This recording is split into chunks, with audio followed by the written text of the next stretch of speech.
Hello you! Faço aqui 2 disclaimers já de início. Um deles é que vamos ter bastante ruído de fundo, para variar um pouco, não é? Porque já estou a gravar bastante tarde, ou seja, são 8h30, já jantei, mas tenho o meu companheiro a lavar a louça e a preparar o resto do almoço para amanhã. E então vamos de certeza ouvir tachos e panelas e pratos e coisas e plastiquinhos e tudo, estão a ver? E outro disclaimers, é que isto vai ser curtinho, acho eu, porque eu estou um pouco cansada. Notem que passei toda a tarde do meu domingo a dormir siesta e continuo cansada. Literalmente só acordei para comer, manter os níveis de nutrientes no corpo, não é? Mas se não fosse isso eu tinha ficado a dormir até amanhã de manhã, porque estou mesmo realmente muito, muito, muito cansada. Foi uma semana estressante, porque, como vos tinha dito no domingo anterior, estava a treinar para a apresentação da tese, do que fiz e do que tenciono fazer até ao final. Portanto, isso deixou-me bastante nervosa até passar, que foi domingo à tarde. Correu bastante bem, fiquei mesmo muito, muito feliz com o resultado, porque deu para ver bem a evolução desde o ano passado. Porque pronto, fiz a apresentação, consegui fazer tudo de uma maneira muito mais simples e acessível ao júri que não é propriamente da área, ou pelo menos não está envolvido no meu projeto, então também não é muito relevante estar a dizer tudo ao pormenor aquilo que faço, é mais uma ideia geral do projeto e de como é que está a evoluir. E sinto que consegui fazer isso com muito mais facilidade, do género, demorei muito menos tempo a preparar os slides e o relatório e tudo. Depois cheguei lá e os nervos passam a partir do minuto em que começo a falar, portanto, tranquilo. E durante a parte das perguntas científicas, muitas delas foram repetidas do ano passado, outras nem tanto, porque tinha coisas novas eu também para mostrar. Mas consegui responder a quase tudo e mesmo aquelas que não estava tão segura, percebi imediatamente as respostas que os orientadores me ajudaram a dar e tal. Então consegui ver essa evolução em mim.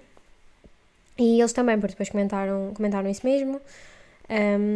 Também foram muito simpáticos, que há uma parte em que ficam sozinhos comigo na sala e fizeram perguntas mais do género: como é que te sentes em relação ao doutoramento, em termos de motivação e assim, e pronto, eu lá expliquei que a maioria do tempo estou completamente desmotivada e cansada e não sei o quê, e eles pronto disseram que é normal, mas temos de tentar batalhar contra isso, blá blá blá, e que também pelos resultados que apresentei sentiam que eu estava a progredir muito e que se continuasse neste nível tinha, com certeza ia defender o doutoramento no ano que vem.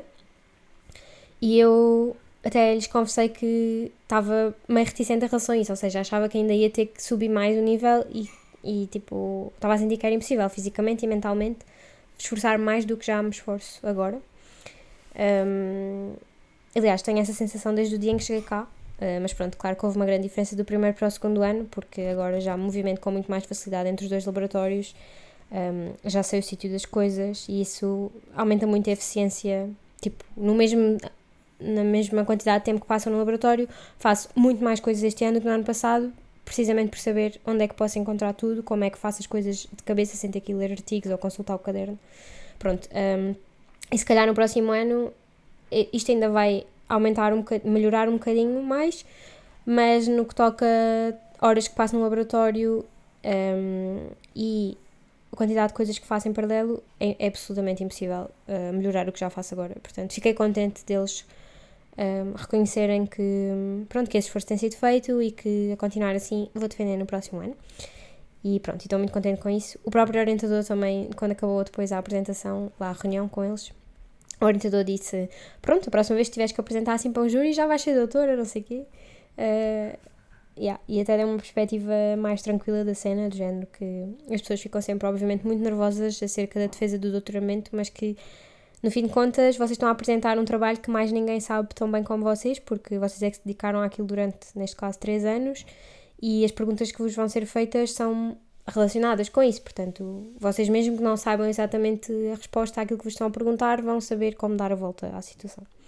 Portanto, malta, cá estaremos para o ano com um pouquinho mais de stress para tratar dessa parte. Mas pronto, segunda-feira fiquei muito feliz com isto. Depois na terça foi o dia do instituto, então foi todo o dia em palestras. Porque isto era suposto ter sido uma semana super tranquila. Estão a ver? Porque pronto, segunda à tarde tinha esta reunião, que supostamente ocupava a tarde inteira, e não. Estive a fazer experiências antes e depois, e até durante. programei umas para estarem a fazer durante. Depois na terça era o dia do instituto, aí não fui para o laboratório, mas aquilo começou super cedo e acabou tarde. E é um bocado, tipo, cansa mais do que eu penso. Quando imagino que vou passar o dia inteiro a ouvir palestras, penso assim, ok, vai ser chill. Mas depois não, porque estou habituada a um ritmo de andar de um lado para o outro e fazer coisas em pé e não sei o quê, que me mantém acordada, e depois estar ali sentada a tomar atenção requer mesmo muito esforço. Não sei como é que consegui fazer isso quando tinha as aulas, honestamente é um talento que perdi um bocado. Mas pronto, foi um dia interessante, apresentei um póster que já tinha levado para o dia da escola doutoral, como não houve assim mais resultados por aí além desde então. Concordei eu e os orientadores em não perder tempo a fazer outro póster, portanto levei o mesmo e desta vez ganhei um prémio. Não sei se o prémio é alguma coisa para além do papel que me deram a dizer que ganhou o prémio, vamos ver, mas fiquei feliz do reconhecimento. Portanto, foram acho que os 2 melhores dias do meu doutoramento em que senti que estou a fazer um bom trabalho, estão a perceber? Porque tudo o resto, sempre que eu sinto-me do impostor a achar que faço tudo mal e que podia fazer melhor e que não sei o quê. Então nestes 2 dias foi fixe e estava de género, ok, nada me vai desmotivar agora, tão depressa, mas, bastou chegar a quarta-feira ao laboratório. Porque, imaginem, desde o início de fevereiro, ou final de janeiro, neste laboratório, a preparar os compostos novos e que estava quase a acabar e, tipo, descobri que fiz um erro nos últimos passos, então, a princípio não vou ter que voltar atrás para repetir tudo, mas vou ter muito menos quantidade de composto do que era suposto. Tive que perder imenso tempo a purificá-los e é bem desmotivante. Quando ainda por cima sei que parte do erro foi meu, não é? De não me ter percebido isto mais cedo. E então queria bem voltar para o laboratório e está a demorar imenso tempo, estão a ver? Queria fazer ainda medidas antes de agosto, porque depois aquilo fecha umas semanas e sou obrigada a voltar para este onde estou agora. Mas está mesmo difícil de acabar aquilo. E depois também tivemos limpeza de laboratório na quinta-feira, então, mas eu tive que continuar a fazer coisas do meu trabalho, porque senão esta semana não fazia mesmo nada, estão a ver? E depois é bem estressante ter que dar atenção a tanta coisa ao mesmo tempo.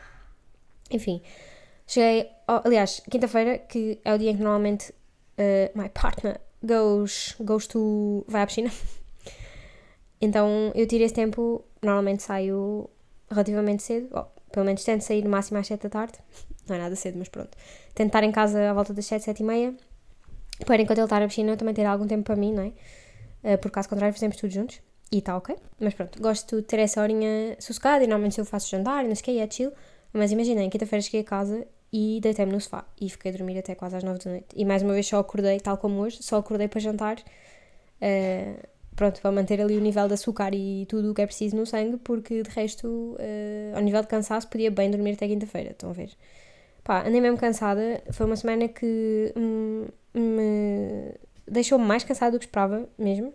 Então estou para ver como vai ser a próxima, porque na próxima só tenho uma palestra, um conjunto de palestras quinta-feira à tarde, mas de resto vai ser no laboratório. Então se a anterior foi metade do tempo laboratório e metade do tempo sentada, não sei como vai ser a próxima, estou a ver.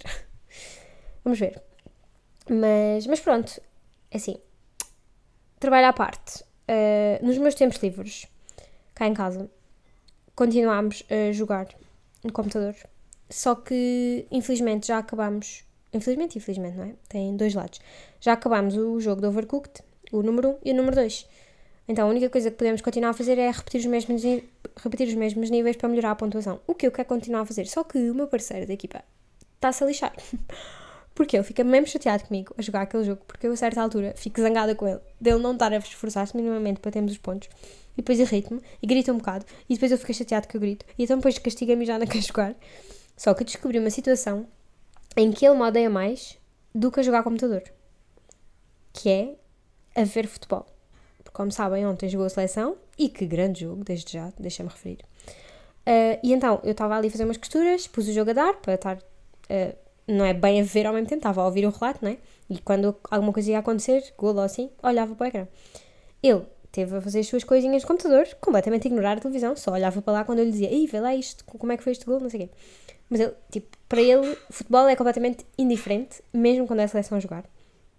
E para mim é uma coisa que eu até gosto, imagina, e não faço mais disso um hobby ou um interesse meu porque ele não partilha da mesma cena, né? E pronto, e também porque eu vim cá para a França e aquela coisa de ir ao café ver um jogo de futebol, os jogos de futebol que me iriam interessar não são os mesmos do que as pessoas de cá e nem vão dar nos cafés de cá, pronto. Mas realmente, quando é a seleção, tento fazer esse esforço de ver e não sei o que, gosto bem. Ou pelo menos de ver os resultados. E então, imaginem, era golo e eu borrava golo e ele já se estava a passar e estava a fazer tanto barulho a ver o jogo. E então eu até fiz um comentário, bem, eu acho que tu preferes que eu grite contigo a jogar Overcooked do que gritar quando a seleção marca gol, que é uma coisa completamente indiferente. Yeah. Mas pronto, foi um sábado bem passado. Voltei às costuras, como disse, como puderam ver na minha história ontem. Fiz uma coisa mesmo fofa, que basicamente trouxe uns miminhos das férias de maio para a minha mãe, a minha tia, a minha avó e para a minha sogra. Mas pronto, e depois pensei, isto ficava bem assim, assim. Eu, tipo, imagina, agora não posso estar a dizer porque se calhar a minha mãe vai ouvir antes de eu lhe dar e eu não queria revelar. Mas aquilo ficou mesmo fofo. Pronto, então depois na próxima explico mesmo o que é. Mas pronto, queria fazer uma coisa em costura em vez de comprar lá porque seria mais barato e ao menos era uma coisa feita por mim, não sei o quê. Para juntar a outra coisa que trouxe lá. Pronto, e então já acabei e ficou mesmo fofinho. Estou muito contente e, sobretudo, soube muito bem a voltar a costurar. Porque é tipo, cada vez que olho para a máquina, aí vou ter que desarrumar isto tudo, vou ter que pôr fios espalhados pelo chão da casa. E depois a costura é uma coisa que exige imenso. Ou seja, ao bem que vocês praticam e é uma coisa que fazem regularmente e depois têm tanta experiência que fazem rápido, ou então para fazer a coisa mais básica, tem que fazer imenso esforço mental de prever como é que aquilo vai ficar. Pelo menos, eu tenho imensa dificuldade. Porque aquilo tem que juntar direito com direito para cozer, mas depois temos de deixar uma abertura para virar e depois tem que se dar um pesponto, que é tipo cozer à volta para aquela abertura que ficou ficar também fechada. Mas depois, dependendo das medidas, tipo da margem que deixam quando fazem a costura, o tamanho do produto final já vai ser menor do que o tecido que cortaram. Então tenho que pensar, bué, estão a ver? E uma coisa que tem resultado para mim, não sei se há alguém desse lado com esta dificuldade, mas um truque que tem resultado para mim é planear as coisas no papel e depois vou ensaiando. Imaginem, corto 2 bocados de papel como se fosse o tecido, ou às vezes não necessariamente cortar 2 bocados de tecido para não desperdiçar, mas se tiver retalhos assim mais pequenos, vou tentando com alfinetes virar e não sei o quê, ver o que é que aquilo vai dar. E imaginem, as coisas que eu faço são super simples, são bolsinhas, são capas de cadernos, são coisas com moldes retangulares. E mesmo assim tenho imensa dificuldade. E por isso, cada vez que olho para a máquina, é tipo, não, vou ter que perder bué tempo só a fazer o projeto, só a pensar como é que faço, para depois, E foi o que aconteceu ontem, tipo, perdi para aí o tempo do jogo, estive a planear e a ver, aliás, antes do jogo começar, estive a planear e a ver como é que era o molde, o jogo começou, já estava a acabar essa parte e já sabia como é que havia de cozer, fiz um modelo, tipo, tinha que fazer 4, não é? Fiz uma só para ver se corria bem. Acabei essa, se calhar quase no fim do jogo, e depois as outras já fiz em 1 hora todas. Pronto. Então, só que às vezes, quando eu vou fazer, nem sempre vou fazer uma coisa em série. Estão a ver? Então, para fazer só um exemplar de uma coisa que nunca fiz, vou demorar imenso tempo a descobrir como é que se faz. Pronto. E às vezes é de coisas que já fiz, como estou tanto tempo sem fazer, também perco a prática. Antes de vir cá para a França, bordei uns livros de receitas para dar às minhas amigas. Porque elas juntaram-se mais ou menos ao mesmo tempo que os seus cônjuges e então bordei a dizer receitas e depois até fiz um projeto todo fixe que aquilo, imaginem, punha uma fita fininha à volta da capa do caderno para atar uma colher de pau pequena. Depois posso, se calhar, se encontrar fotografias logo para a minha história quando anunciar o episódio, talvez já poderão ter visto o que é que eu estou para aqui a descrever, mas pronto, na altura bordei isso no tecido. Lembro-me de deixar boa margem à volta do bordado, porque uma coisa é vocês cozerem, tipo, cortarem um bocado de tecido, cozerem uma capa de um livro e aquilo não estar à medida e ok, tipo, fazem um ajuste e não sei o quê, não é? Mas quando bordam, têm que garantir que o bordado fica centrado na capa e que não se enganam, porque o bordado já requer horas e horas de trabalho para estar feito. Portanto, é que não pode haver erros. E então, a primeira que fiz deu-me imenso trabalho, mas lá consegui fazer os moldes e nananã. Sei que guardei aquilo tudo para quando tivesse, porque eu tinha que fazer 3 nessa altura. Guardei os moldes todos para saber como é que fazia a segunda, então a segunda já fiz com mais facilidade, porque na altura, se calhar, houve ali 2 semanas de intervalo. E entretanto, a terceira, desculpa Lili, ainda está à espera que eu lhe dê o livro. Ou seja, nem o bordado comecei, estão a ver? E agora vou ter que fazer tudo de novo, ver qual é a medida que tenho que tirar do tecido, onde é que tenho que bordar as cenas e com que tamanho. Bem, e então, quando é para fazerem assim coisas para várias pessoas, o meu conselho é fazerem tudo em série, tipo, gradualmente e de seguida, porque realmente agora vai-me levar imenso tempo e cada vez que olho para aquilo é tipo, devia fazer isto, até uma coisa que posso ir a cozer nos transportes e assim. Mas realmente não... como demora tanto tempo a fazer o projeto, olha, vou adiante. Tenho que melhorar isto. Porque pronto, é um hobby que gosto bem e que é produtivo, ou seja, qualquer que seja a coisa que... Podem, tipo, é palpável o produto do vosso... do vosso hobby, não é? Então, no fim de contas, obtêm uma coisa que podem usar ou podem oferecer, pode ser útil para alguém, ou pelo menos decorar a casa. Pronto, então gosto bem, bem, de costura.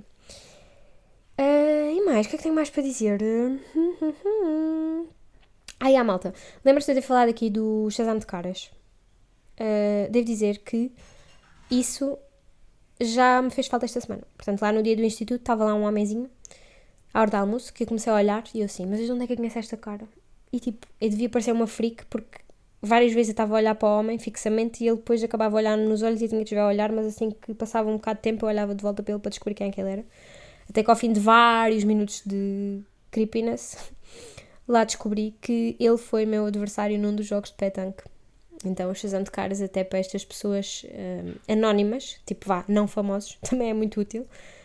Porque especialmente cá em Bordeus, é tipo... há tanta gente que eu conheço de diferentes contextos, tipo, por exemplo, os colegas que conheci nas aulas de francês, uns ficaram amigos, outros nem por isso. Mas pronto, conheço pessoas daí, conheço pessoas de outras aulas que fiz em paralelo, também durante o primeiro ano, dos que tiraram este ano. Este ano tive de fazer umas aulas obrigatórias para poder ser professora, para poder dar aulas. Também conheci outras pessoas aí, tipo de cara, né? E depois, e nos laboratórios, que também como estou em dois institutos, vejo muita gente diferente, mas que se vir o número suficiente de vezes, consigo associar, ok, esta é daquele laboratório, esta é daquele, esta tirou aula de francês comigo, esta não sei o quê. Só que muitas vezes é tanta gente que eu olho e é tipo, de onde é que eu te conheço? Ou conheço-te sequer? Estão a ver? Então os Shazam de caras continuam a fazer falta e ninguém me contactou. Estou muito iludida. E de resto, o que tenho mais para dizer é que, malta, o que é que se passa com os reels do Instagram? É que é assim, vocês estão a par que a malta vicia-se nisso, não é? Portanto, o TikTok, no caso, que foi a app, como é que se diz? Pioneira de videozinhos curtos de dancinhas, mas que hoje em dia já é muito mais que isso. Eu não sei porque instalei, porque perdi demasiado tempo, não é? Mas pronto, é uma aplicação altamente viciante em que as pessoas perdem horas e horas e horas naquilo. E o Instagram, desde que tem os Reels, acaba por ser um bocadinho parecido. Pronto. Porque vocês carregam no Reels e começam a ver aquilo, o algoritmo tipo, está cada vez melhor e dá-vos coisas que vos interessam ou que metem piada e vocês continuam e o tempo passa e vocês não dão conta. Eu já me apercebi desta armadilha, não é? E então tento não estar no telefone muito, sei lá. Por exemplo, ao fim de semana. Hoje por acaso fiz isso porque estava mesmo com bué da preguiça, então foi de género. Vou ver uns Reels a ver se o sono desaparece para eu ir fazer qualquer coisa e depois não, acabei de dormir uma sesta de 3 horas e meia. Mas é raro, ao fim de semana, pôr-me tipo no sofá a ver, assim, muitos reels, porque já sei que vou perder bem tempo, estão a ver? Então, e mesmo assim sou uma pessoa que perde imenso tempo com aquilo. Mas eu estou imensamente preocupada com o meu parceiro, porque ele está muito viciado em reels. Ele vai-me matar de estar aqui a referir isto. Mas ele está muito viciado em reels. E depois, estamos sempre a mandar um para o outro os mais engraçados que vimos, não é? Que achamos que o outro vai gostar. Opa, e na semana passada ele mandou-me um de uma pessoa que tenho quase certeza que muitos ouvintes deste podcast sabem quem é, mas eu não vou dizer o nome porque, imaginem, não vou estar aqui a revelar a privacidade das pessoas, pronto. É como no outro dia chamei Xia à minha colega chinesa. Não vou aqui dizer o nome dela, pronto, para quem não é do círculo não estar a ter informações. Tipo, ou seja, se eu estiver no café a falar com os meus amigos, vamos supor, se eu estiver em Montemor e estiver a falar com os meus amigos dela, se calhar vou dizer o nome dela verdadeiro. É whatever, né? Ninguém quer saber. Mas, para o caso de alguém vir ouvir isto que não pertence bem ao meu círculo familiar, tipo, por engano, não quero estar a dar essas informações das pessoas. Pronto. Por isso é que a minha amiga chinesa se chama Xia. E as outras pessoas que eu também conheço e sei que são do nosso círculo, não quero estar aqui a dizer porque pronto. Isto tudo para dizer que depois há casos em que começa a dar nomes às pessoas, meio uma tradução do nome delas para inglês. Estão a ver? No caso das pessoas que eu conheço de Portugal. E já há boés cá em casa que nós, quando falamos dessas pessoas pela brincadeira, tipo amigos nossos, né? Dizemos assim em inglês. Pronto, então decidi, olha, posso usar isso no podcast porque não é uma coisa tão direta. Se calhar neste episódio vai ser, porque eu quero explicar como é que esse nome veio. Mas pronto, então, isto para dizer que o Reels, que o meu homem me enviou, era do Loading John. E o Loading John é completamente uma personagem na vida e no Instagram, acima de tudo. E então fez um vídeo e fingiu que era atropelado. Eu tipo, mas o que é isto? Que reels é este? Depois, é tipo, porquê? Estão a ver? Porquê? E ontem, o John of the House of Pies, quer dizer, não pôs ontem, me pôs mais cedo, mas eu só vi ontem, põe um reels gigante com sua esposa, completamente cringe. Tipo, uma coisa inexplicável. Meu, o que é que se passa com os boomers a usar os reels do Instagram? É tipo, vocês precisam de tratamento, ok? Não sei, estas pessoas que referi são de Montemor, não é? Não são do meu círculo. Mas, do meu círculo, da minha cidade. Mas eu acredito que isto aconteça nas outras cidadezinhas todas. Portanto, malta que está a ouvir isto que não é de Montemor, digam-me se os boomers da vossa terra também têm estes comportamentos dúbios no Instagram. A malta tem que... Pá, estão a ver? Tem que crescer, pronto. No fundo é isso. E é isto que vos trago. Eu disse que este episódio não é sempre comprido. Não sei se referi, nem muito interessante, mas isso também são todos. Mas realmente não aconteceu nada especial, tirando que estive extremamente cansada esta semana, despachei umas quantas coisas do relatório, da apresentação e do póster. E pronto, mas é isto, malta. A próxima semana será um pouco mais interessante, porque quinta-feira começa a festa do vinho, que houve cá o ano passado, mas na altura ainda não tinha podcast para contar. Portanto, acho que nunca falei aqui do que é. Mas basicamente, Bordeus, já sabem, capital do vinho, não é? Muito conceituado o vinho de Bordeus. E então há sempre em junho, de quinta a domingo, um dos fins de semana de junho, na verdade o último, pronto, há a Fête du Vin, que é festa ou festival do vinho, em que existem várias barraquinhas, tipo uma barraquinha por cada região de vinho bordelês. Então, por exemplo, Merignac, Bergerac, Saint-Emilion, não sei, pai 12, pronto. E vocês podem comprar o passe para aceder ao festival, ou seja, podem ir ao festival sem pagar, mas para poderem consumir, compram um passe que vos dá direito a 12 copos de vinho. E depois podem repetir os dois que mais gostaram podem repetir. Então é basicamente um copo de vinho por cada região de Bordeaux, estão a ver? E eu, ano passado, quando fui, antes de ir, né? Pronto, as pessoas descreviam-me isto e eu achava que chegava lá e em cada tenda só tinha uma variedade de vinho, né? Só que não, vocês vão a uma tenda, por exemplo, a tenda de Saint-Emilion, que é a vila aqui mais ao pé e de onde o vinho é mesmo muito conceituado. Fiquei gaga. Mas pronto, dessa terra, vocês chegam lá e têm vinho branco, vinho tinto e vinho rosé. E depois tem várias variedades de vinho tinto e várias variedades, pronto, porque em Saint-Emilion existem imensos chateaus, que é as vinhas, as adegas, pronto. Então, basicamente vocês nunca vão repetir, assim, nada. Portanto, ou seja, como é um vinho de cada tenda, já nunca iam repetir, mas depois mesmo na própria tenda é difícil, tipo, saber o que provar, estão a perceber? O que é fixe, porque chegam lá e dizem, gosto mais do vinho assim assado, e então eles dão-vos. Só que às vezes isso tem um bocado de fila, porque aqueles freaks que acham que percebem bem de vinho, ou que percebem mesmo de vinho, das duas uma, ficam bué tempo a escolher, porque é tipo, quero um vinho que saiba não sei o quê, e que tenha amadurecido não sei onde, eu nem sei os termos, estão a perceber? Chego lá quero vinho, deem-me vinho, vim aqui para que vinho, quero vinho, é uma porra qualquer. Mas pronto, é interessante o conceito, provam ali tanta coisa, eu pessoalmente é do género, não bebo vinho aí todos os dias, né? Não sou aqui uma alcoólica. Quando muito, todas as sextas-feiras, estão a ver, para afogar as magras da semana. Mas nem isso. Dependendo da comida, se calhar ao domingo ao almoço costumamos beber uma garrafa de vinho e depois até se acabar vamos bebendo um copinho à refeição, nada de excessos. Mas a questão é, como bebemos um vinho tinto esta semana e depois se calhar só daqui por 1 ou 2 semanas é que vamos beber outro, nunca consegui bem perceber que tipo de vinho tinto é que gosto mais, estão a ver? E como também nunca tirei nenhum curso, também não sei aqueles termos de como é que se avalia e onde é que se vê os aromas que tem, não tenho essa sensibilidade, é tipo, é bom ou não, mas não sei comparar com o que bebi antes. Pronto. E o ano passado, no festival, em relação ao vinho tinto fiquei na mesma, mas em relação ao vinho branco consegui esclarecer quais é que gostava mais, porque enquanto os meus colegas, tipo, lá está, numa tenda, cada um pedia o seu vinho, e depois provávamos todos dos copos uns dos outros.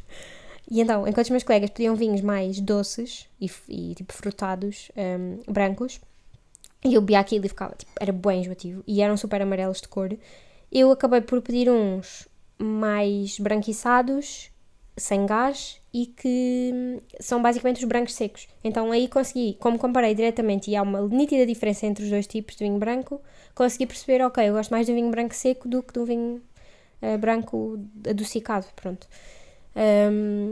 E então, gostei por isso. Vamos ver se para a semana consigo então esclarecer os vinhos tintos que gosto mais. Só que a cena é que também os vinhos de Bordeaux, no geral, são todos mais fracos, não diria mais fracos, não é como menor teor alcoólico do que em Portugal, mas os vinhos são mais aguados, eu acho. Tipo, das pessoas que estiveram cá, acho que a visitar-me, todas concordaram com esta observação, que é tipo, vocês bebem aquilo, parece que o vinho não tem corpo, estão a ver? Enquanto os vinhos portugueses acabam por ter castas mais encorpadas, mais fortes, pronto. Então, isto para dizer que mesmo que aprenda aqui que tipo de vinho tinto é que gosto mais, depois se calhar não consigo bem transpor isso um dia que volto para Portugal. Mas enfim, vou ter isso. Começa quinta-feira, vou lá quinta à noite, vou lá sexta à noite, vou lá sábado todo o dia, porque sábado à noite tenho que apanhar o voo para ir visitar a minha família. Estou muito contente. Que, só falta uma semana para ir lá passar um fim de semaninha pequenininho. Mas pronto, fixe. E malta, sabe onde é que vou mais? Estou aqui a dar informações de onde é que vou. Mas tranquilo. É que, então, quando eu marco as viagens de avião, nunca é... Tipo, é sempre com uma antecedência. E ainda nunca marquei uma viagem que diga assim, aí vai ver este concerto, não é? Em Lisboa, então vou marcar a viagem para ver este concerto. Isto nunca aconteceu. Porque eu marco com tanta antecedência que não faço ideia do que é que vai acontecer naquele fim de semana. E também porque nunca houve realmente nada que me interessasse muito, né? Então este ano, como sabem, é o Rock in Rio, fui semana passada e este fim de semana, e a minha viagem é na próxima semana. Então foi tipo uma daquelas situações em que, quando eu marquei a viagem, ainda não havia o cartaz todo, e a viagem para o fim de semana que vem estava mais barata, e também calhava melhor com as férias que tirei em maio, não sei o quê. Então acabei por marcar para a próxima semana. Só que depois fico tipo com pena de fogo, se tivesse marcado esta, amanhã não, hoje, tinha ido ao Rock in Rio. Que o cartaz interessava-me bem.